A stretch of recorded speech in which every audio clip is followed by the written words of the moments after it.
জুডিওর part 2 ব্লগটা post করতে sorry একটু দেরি হয়ে গেল। আগের দিনে তোমাদের সাথে মেল আর কিড সেকশনে কালেকশন শেয়ার করেছিলাম, ফিমেল সেকশনে একদমই ভিডিও করা অ্যালাউ করছিল না। এই যে ড্রেসটা দেখতে পাচ্ছ এটা আমি ট্রাই করেছিলাম, 800 রুপিস এমআরপি ছিল। ওখানে ড্রেসের কালেকশন কিন্তু মেয়েদের জন্য খুবই সুন্দর। এই যে ড্রেসটা দেখতে পাচ্ছ এটা 600 মতো এমআরপি ছিল। খুবই সুন্দর সুন্দর ড্রেসের কালেকশন দেখতে পাবে। এখন এসেছি লেকমলের জুডিওতে, কিছু কেনাকাটা চলছে আর মেয়ে বোর হচ্ছে, ওর জন্য ওর সাথে এখন আমি খেলছি লুকোচুরি। কই গেল লুকিয়েছে, তুই খেলবি? লুকা লুকা আস্তে আস্তে, কারোর জন্য না লাগে।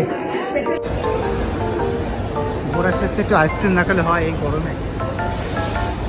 আর এই যে আমাদের জুডিও শপিং, এই প্রথমবার আমরা অ্যাকচুয়ালি জুডিও এলাম। ও কখনো জুডিও আসেনি, আমিও কখনো জুডিও আসিনি।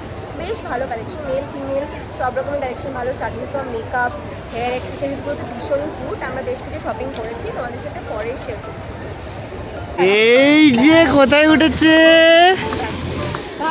ভিক্টোরিয়া, এসে কোনোভাবেই পার্কিং পাচ্ছিলাম না, অনেক কষ্ট করে একটু টাকা বেশি দিয়ে পার্কিংয়ের একটা ব্যবস্থা করতে পেরেছি।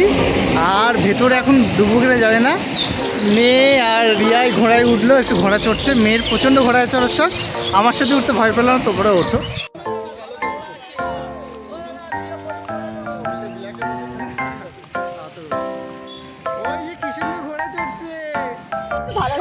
ওলে ওলে ওলে ওলে, এই দেখো এই যে ঘোড়ায় উঠে পড়েছে। তুই কোথায় উঠেছো? ছোটবেলায় একবার উঠেছিলাম সেই মিরিকে, তারপর এই উঠলাম। আমার উঠতে ভয় লাগছিল আর সিমি তো উঠতে চাইছিলই না। আমি শক্ত করে ধরেছিলাম, তবে গিয়ে একটু পাথর একটা দিয়েছি। ভালো লাগছে বাবাই? ভালো লাগছে? ঘোড়াটাকে আদর করে দাও। কত ঘোড়া দেখেছিস? অবশেষে ঘোড়ায় উঠলো। ভয় লাগছে? কিসের ভয় লাগছে তোর? নাবি হয়ে গেছে ঘোড়া।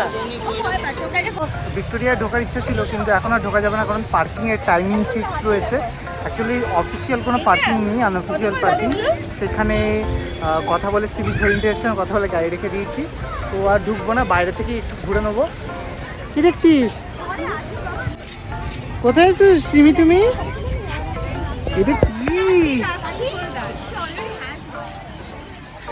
বলো বলো? এই যে এখন বায়না করছে ওখানে ওগুলো কিনবো, অলরেডি আছে ঘরে।